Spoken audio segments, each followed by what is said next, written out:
नमस्कार। Politico education के इस प्लेटफॉर्म में आपका स्वागत है। आज के इस सेशन में हम छात्र राजनीति पर चर्चा करेंगे। देखिए, बांग्लादेश में जो पिछले दिनों संकट आया था, हम इस घटना को किस रूप में एक छात्र होने के नाते देखते हैं, तो उसके लिए मुझे ये 3 बिंदु उपयुक्त लगते हैं। पहला, लोकतांत्रिक व्यवस्था में क्या संकट आ सकते हैं, इस पर हमारी विस्तृत चर्चा पिछले वीडियो में हो चुकी है। दूसरा, हमें भारत जैसे आरक्षण व्यवस्था वाले देश में रहने के नाते इस मुद्दे पर ध्यान दिया जाना चाहिए। और तीसरा, छात्र व युवा राजनीति का किसी भी देश की शासन व्यवस्था में कितना बड़ा रोल हो सकता है, किसी शासन व्यवस्था के स्थायित्व या अस्थायित्व में। ये 3 मुद्दे मुझे इस घटना से संबंधित नजर आ रहे हैं। आइए उससे पहले थोड़ा सा बांग्लादेश की वर्तमान स्थिति के बारे में जान लेते हैं। बांग्लादेश में तख्तापलट के बाद अब वहां अंतरिम सरकार का गठन किया जा चुका है। बांग्लादेश में इस सरकार को 15 सदस्यीय रखा गया है और सभी को सलाहकार के रूप में नियुक्ति राष्ट्रपति शहाबुद्दीन के द्वारा दिलाई जा चुकी है और शपथ भी सभी ने ग्रहण कर ली। जाने माने और कल्याणकारी अर्थशास्त्र से संबंध रखने वाले मोहम्मद यूनुस, जिन्हें नोबेल पुरस्कार भी कल्याणकारी अर्थशास्त्र के लिए मिला था, वो इस सरकार के मुखिया के रूप में काम करेंगे। इस सरकार की जो सबसे खास बात है वो ये है कि इसमें 2 छात्र नेताओं को शामिल किया गया है, क्योंकि ये वही छात्र हैं जिन्होंने इस पूरे बांग्लादेशी प्रोटेस्ट का नेतृत्व किया था और इन्हें अब सरकार के रूप में शामिल कर लिया है। सोचकर देखिए कितनी बड़ी बात होगी कि किसी यूनिवर्सिटी के छात्र को सीधा सरकार चलाने का मौका मिले। और यही तो आज का हमारा टॉपिक है। हाँ, एक तथ्य ये भी है कि वहाँ जो प्रधानमंत्री, अब तो पूर्व प्रधानमंत्री हो चुकी हैं, शेख हसीना जी की पार्टी, उसको इस सरकार से बाहर रखा गया है, उसे प्रतिबंधित किया गया है। अब टॉपिक की बात करते हैं। हमारा जो आज का टॉपिक है वो स्टूडेंट पॉलिटिक्स को लेकर रहे और इसके हम विभिन्न पहलुओं पर बात करेंगे, इसके अर्थ और प्रकृति को समझेंगे। प्रमुख क्रांतियां जो विश्व में और भारत के संदर्भ में जो रही हैं, छोटा सा अध्ययन इनके बारे में भी करेंगे। और पश्चिमी देशों में किस प्रकार की छात्र राजनीति होती है, भारत में किस प्रकार की छात्र राजनीति होती है तथा भारत में इसके समाधान के क्या प्रयास किए गए हैं, इस पर भी हमारी विस्तृत चर्चा रहेगी। तो चलिए सबसे पहले इसके अर्थ और प्रकृति के बारे में जानते हैं। तो छात्र राजनीति का जो सीधा सीधा मतलब होता है वो कॉलेज और यूनिवर्सिटी में जो अध्ययनरत छात्र होते हैं और वे छात्र जब उनसे जुड़ी हुई समस्याओं का समाधान के लिए अगर कोई गतिविधि करते हैं तो उसे छात्र राजनीति सामान्य तौर पर कहा जाता है। इस छात्र राजनीति को कई नामों से जाना जाता है, जैसे भारत और ब्रिटेन में इसे स्टूडेंट पॉलिटिक्स के नाम से जाना जाता है। कुछ लेफ्ट विंग के लोग इसे स्टूडेंट एक्टिविज्म का नाम देते हैं, जबकि यूएसए में इसे स्टूडेंट गवर्नमेंट और स्टूडेंट सीनेट के नाम से जाना जाता है। हालांकि इनमें थोड़ा थोड़ा फर्क होता है, लेकिन क्या ये छात्र राजनीति आम राजनीति की जैसी ही होती है? ऐसा बिल्कुल नहीं है। यह जो छात्र राजनीति है वो आम राजनीति का एक भाग होती है। देखिए, छात्र राजनीति है वो आम राजनीति से अलग होती है।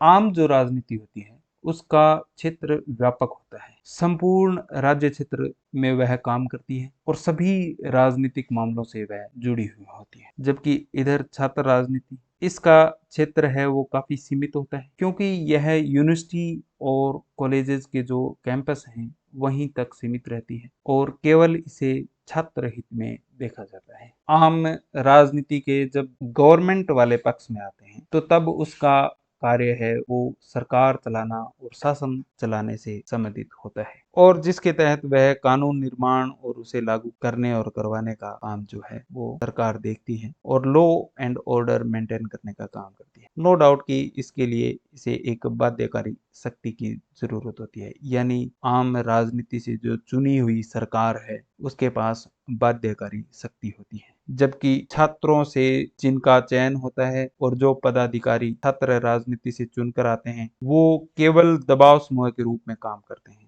छात्र हित के रूप में। शासन और प्रशासन के साथ मिलकर काम करना या मांगे मनवाना उनका काम हो सकता है। बस इसी अर्थ में यह आम राजनीति से छात्र राजनीति अलग होती है। हालांकि वर्तमान में छात्र राजनीति भी आम राजनीति की तरह सार्वजनिक मुद्दों पर बात करने लगी है। देखिए, यूएस से जो है वो छात्र राजनीति को या स्टूडेंट पॉलिटिक्स को दो भागों में बांटता है। जो यूनिवर्सिटी कैंपस तक सीमित रहती है राजनीति, उसे वह स्टूडेंट गवर्नमेंट कहता है, और जो सार्वजनिक महत्व के जो मुद्दे हैं और राष्ट्रीय महत्व के मुद्दे हैं, उन पर पॉलिटिक्स करने वाले युवाओं को यूथ पॉलिटिक्स कहता है। जबकि भारत सहित कई अन्य देशों में इसे एक ही अर्थ में माना जाता है। आइए अब प्रमुख छात्र क्रांतियों के बारे में जान लेते हैं, ताकि स्टूडेंट पॉलिटिक्स के संबंध में हमारा एक दृष्टिकोण विकसित हो जाए। देखिए, छात्र क्रांतियों को हम दो भागों में बांट कर पढ़ेंगे, एक अन्य देशों के संदर्भ में और एक भारत के संदर्भ में। भारत के संदर्भ में भी हम इसको दो भागों में बांटेंगे, स्वतंत्रता पूर्व और स्वतंत्रता के बाद के आंदोलन। देखिए, इसके बारे में हम ज़्यादा बात इसलिए नहीं करेंगे क्योंकि यह हमारे टॉपिक से उतना रेलेवेंट नहीं है जितना इस टॉपिक को समझना। इसलिए एक दृष्टिकोण विकसित करने के हिसाब से इन क्रांतियों पर एक नज़र डालते हैं। सबसे पहले बात करते हैं कैंट स्टेट यूनिवर्सिटी के आंदोलन की। बात 1970 की है, जब यूएसए के राष्ट्रपति चुनाव जीत कर आए थे। तब उन्होंने वियतनाम सिंड्रोम से वहां की सेना को निकालने का वादा किया था, लेकिन इसकी बजाय उन्होंने कंबोडिया पर आक्रमण करके देश को एक और नई दुविधा में उलझा दिया, और इसी बात को लेकर वहां छात्रों का आंदोलन शुरू हो गया था। दूसरा है द सोवेटो अपराइजिंग। अपराइजिंग कहते हैं विद्रोह को। तो सोवेटो विद्रोह है दक्षिण अफ्रीका में 1976 में स्टार्ट हुआ था, और यह रंग भेद के खिलाफ एक आंदोलन था। आप जानते हैं कि नेल्सन मंडेला ने रंग भेद के खिलाफ कितनी बड़ी लड़ाई करी थी। उसी का एक भाग द सोवेटो अपराइजिंग है। तीसरा द वेलवेट रिवोल्यूशन। यह चेकोस्लोवाकिया के वहाँ के छात्रों ने किया था। वे साम्यवाद से ऊब चुके थे। वहाँ चले आ रहे साम्यवाद को उखाड़ फेंकने के विरुद्ध छात्रों ने आंदोलन किया, और लगभग 9 दिन यह आंदोलन चला था, और उसके बाद वहाँ गणतंत्र की स्थापना हो गई थी। तीसरा बहुत फेमस तियानमेन चौक की जो कहानी है चीन में 1989, यहाँ जो आंदोलन हुआ था वो व्यक्तिगत स्वतंत्रता और मानवाधिकार की मांग को लेकर हुआ था। पांचवा अरब स्प्रिंग। अरब स्प्रिंग के बारे में आपने खूब पढ़ा होगा। यह आंदोलन भी छात्र राजनीति का एक भाग रहा है। इसकी शुरुआत है वो ट्यूनीशिया से हुई थी, और शीघ्र ही मध्य एशिया और उत्तरी अफ्रीका के लगभग मुस्लिम देशों में फैल गया था। सोशल मीडिया और इंटरनेट के दौर का यह सबसे बड़ा आंदोलन था। इस आंदोलन की जो मुख्य मांग थी वो तानाशाही और मानवाधिकारों को लेकर थी। विश्व का अपने आप में एक विचित्र आंदोलन रहा, जिसके 3 परिणाम देखे गए। एक, वो देश जहां लोकतंत्र स्थापित हुआ, और वो देश जहां तानाशाही कमजोर हुई, और 2 ऐसे देश हैं जो इस आंदोलन के अपवाद रहे हैं, वहां तानाशाही पहले से ज्यादा सख्त हो गई। जहां लोकतंत्र स्थापित हुआ उनमें एकमात्र देश ट्यूनीशिया आता है, और जहां तानाशाही सख्त हो गई वो 2 देश मिस्र और सीरिया आते हैं। जबकि बाकी सभी देशों में थोड़ा बहुत तानाशाही कमजोर हुई और छात्रों को मानवाधिकार दिए गए। अब बात करते हैं भारत के संदर्भ में, और भारत के संदर्भ में बात करते हैं स्वतंत्रता पूर्व आंदोलनों की। देखिए, भारत में जो छात्र राजनीति की शुरुआत हुई थी वो दादा भाई नारोजी द्वारा गठित एक student scientific and historic society नाम से जो इन्होंने छात्र मंच स्थापित किया था वहां से मानी जाती है। इसके बाद जो पहला बड़ा आंदोलन था वो 1913 में किंग्स एडवर्ड कॉलेज जो लाहौर में था, वहां अंग्रेजी और भारतीय छात्रों में चल रहे एकेडमिक भेदभाव के लिए था, और यह छात्रों ने इसके लिए स्ट्राइक कर दी। फिर भारतीय राष्ट्रीय आंदोलन में छात्रों का कितना बड़ा योगदान था कहने की जरूरत नहीं है। गांधी जी को समय समय पर उनके द्वारा चलाए गए आंदोलनों में छात्रों का भरपूर सहयोग मिला। असहयोग आंदोलन, भारत छोड़ो आंदोलन, सभी में छात्रों का भरपूर सहयोग है वो गांधी जी को दिया गया। और इस दौर में कई छात्र संघ बने, जैसे हिंदू छात्र संघ HSF जो 1936 में बना, और इसी के तुरंत एक साल बाद अखिल भारतीय मुस्लिम छात्र संघ भी बन गया था। अब बात करते हैं स्वतंत्रता के बाद के छात्र आंदोलनों की। पहला बड़ा आंदोलन स्वतंत्रता के बाद 1965 में शुरू हुआ था तमिलनाडु में, और यह ऑफिशियल लैंग्वेज एक्ट जो 1963 में आया था उसके विरुद्ध हुआ था, जिसमें हिंदी को ऑफिशियल लैंग्वेज बनाए जाने का प्रावधान था। दूसरा बड़ा आंदोलन नक्सलवाड़ी आंदोलन है, जो सामंतवादी शोषण के विरुद्ध था। कानू सान्याल जैसे इसके बड़े नेता रहे हैं। तीसरा गुजरात का नवनिर्माण आंदोलन, जो कि अहमदाबाद इंजीनियरिंग कॉलेज के छात्रों के द्वारा हॉस्टल की फीस बढ़ा दिए जाने के बाद महंगाई के खिलाफ हुआ था। चौथा बिहार का जो छात्र आंदोलन है 1974 में, बिहार में इसे जेपी मूवमेंट के नाम से भी जानते हैं, और यह पटना यूनिवर्सिटी के जो छात्र हैं उनके द्वारा शुरू किया गया था। वहाँ छात्र संघर्ष समिति ने भ्रष्टाचार, नेपोटिज्म और चुनाव में सुधार और शिक्षा के सुधार को लेकर आंदोलन किया था। इसमें जेपी ने नेतृत्व किया था, लेकिन इसके अलावा पटना यूनिवर्सिटी के कई छात्र नेता जो वर्तमान भारतीय राजनीति के बड़े चेहरे हैं।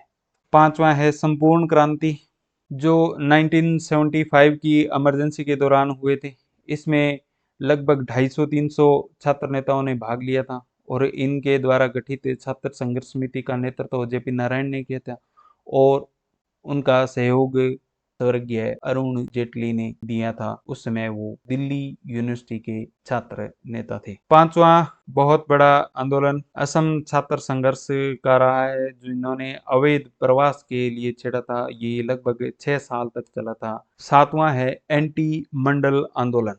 मंडल आयोग का गठन तो मोरारजी देसाई की सरकार ने किया था, और इस आयोग की रिपोर्ट को 1990 में लागू करते हुए वीपी सिंह की सरकार ने अन्य पिछड़ा वर्ग को 27% आरक्षण दे दिया था, और इसके विरुद्ध दिल्ली यूनिवर्सिटी के जो स्वर्ण वर्ग के जो छात्र हैं उनके द्वारा आंदोलन शुरू किया गया, और शीघ्र ही ये आंदोलन देशव्यापी बन गया।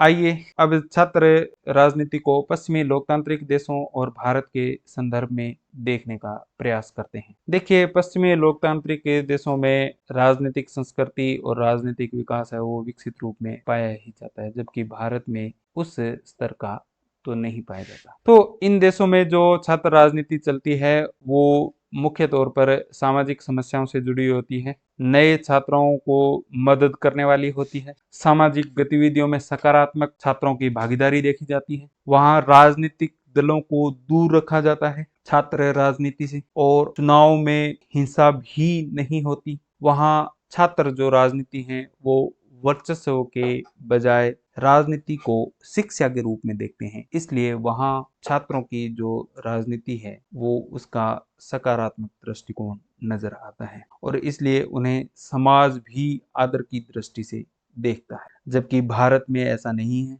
भारत में राजनीतिक संस्कृति और राजनीतिक विकास भी उस स्तर का नहीं है, लेकिन जो छात्र राजनीति का उद्देश्य है वो लगभग तो वही है, लेकिन व्यवहार में छात्र राजनीति यहाँ समस्या निदान की बजाय वर्चस्व की राजनीति और शक्ति प्रदर्शन पर आधारित पाई जाती है। और यही वजह है कि छात्रों में द्वेष भाव और हिंसा का उग्र रूप देखा जाता है, और यहाँ राजनीतिक दलों की भागीदारी भी इसमें आग में घी का काम करती है, और इसीलिए भारत में छात्र राजनीति के दो पहलू देखे जाते हैं, एक सकारात्मक और दूसरा नकारात्मक। जो सकारात्मक पहलू रखते हैं वो कहते हैं कि छात्र राजनीति है वो छात्रों को राजनीतिक मंच प्रदान करती है, और इसीलिए यूनिवर्सिटियां हैं वो राजनीति की नर्सरी के रूप में काम करती हैं। दूसरा, छात्र राजनीति स्वायत्त और स्वतंत्र वैचारिक दृष्टिकोण बनाती है। तीसरा, यह लोकतांत्रिक पद्धतियों की शिक्षा प्रदान करती है, और ऐसा उदारवादी विचार और लेफ्ट विंग के साथ साथ राजनीतिक रसूख वाले लोग मानते हैं।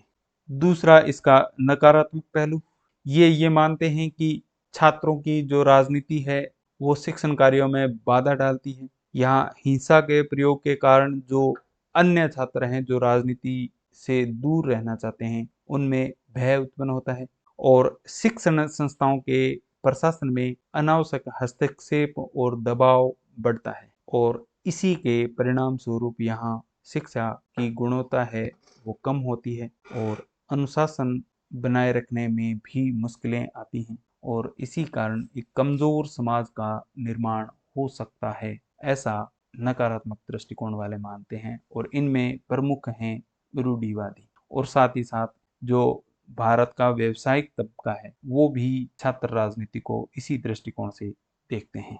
आइए अब बात करते हैं कि भारत में छात्र राजनीति के समाधान के लिए क्या प्रयास किए गए। 2005 में किसी मामले में आदेश देते हुए सुप्रीम कोर्ट ने तत्कालीन ministry of human resource development, जिसे वर्तमान में शिक्षा मंत्रालय कहा जाता है, उसको आदेश देते हुए लिंग द्वय समिति के गठन की बात की और इस समिति ने जो अपनी रिपोर्ट में सुझाव दिए उनको यूजीसी ने गाइडलाइंस के रूप में विश्वविद्यालयों में जारी किया और इन गाइडलाइंस के तहत कुछ पाबंदियां या शर्तें हैं वो निर्धारित की गई। इन शर्तों और पाबंदियों को अध्ययन की दृष्टि से दो भागों में बांट लेते हैं। पहला छात्रों से संबंधित और दूसरा संस्थान के प्रशासन से संबंधित। देखिए, छात्रों पर जो प्रतिबंध लगाए उनमें से पहला है छात्रों के चुनाव लड़ने की सीमा पर प्रतिबंध लगाया गया था।